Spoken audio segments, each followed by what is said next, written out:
दोस्तों, यह कहानी सीता माता कहती थी और श्री राम इसे रोज सुना करते थे।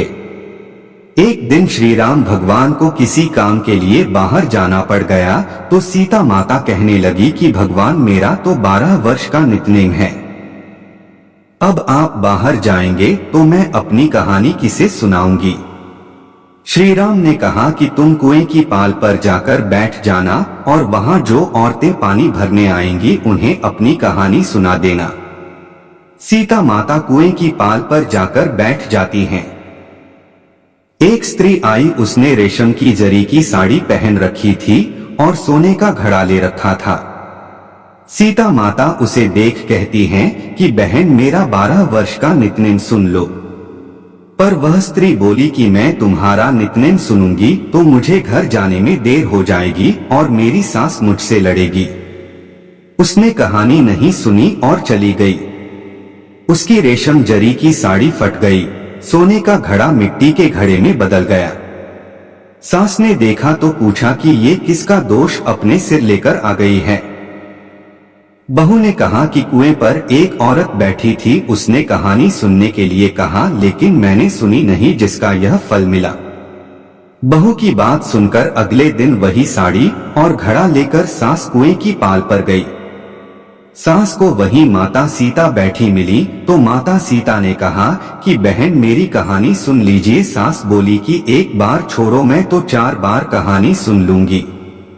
राम आए, लक्ष्मण आए, देश के पुजारी आए, नितनेम का नेम लाए, आओ राम बैठो राम, तपी रसोई जियो राम, माखन मिश्री खाओ राम, दूध बताशा पियो राम, सूत के पलका मोठो राम, शाल दुशाला कोठो राम, शाल दुशाला ओढ़ो राम, जब बोलूं जब राम ही राम, राम संवारे सबके काम, खाली घर भंडार भरेंगे, सबका बेड़ा पार करेंगे, श्री राम जय जय राम।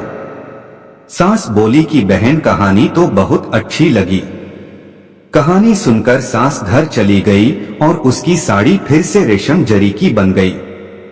मिट्टी का घड़ा फिर सोने के घड़े में बदल गया। बहू कहने लगी, सासू माँ, आपने ये सब कैसे किया। सास ने कहा कि बहू, तू दोष लगा के आई थी और मैं अब दोष उतार कर आ रही हूँ। बहू ने फिर पूछा कि वह कुएं वाली स्त्री कौन है। सास बोली कि वे सीता माता थीं। वे पुराने से नया कर देती हैं, खाली घर में भंडार भर देती हैं, वह लक्ष्मी जी का वास घर में कर देती हैं, आदमी की जो भी इच्छा हो उसे पूरा कर देती हैं।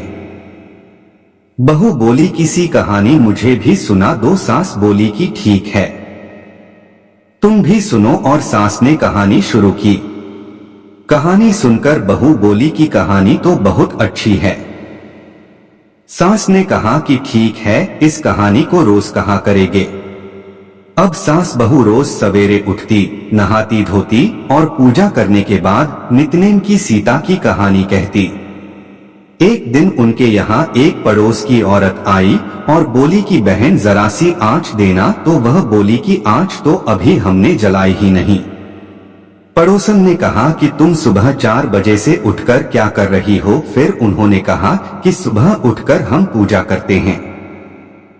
फिर सीता माता की नितनेम की कहानी कहते हैं। पड़ोसन ने उनकी बात सुनकर फिर कहा कि सीता माता की कहानी कहने से तुम्हें क्या मिला।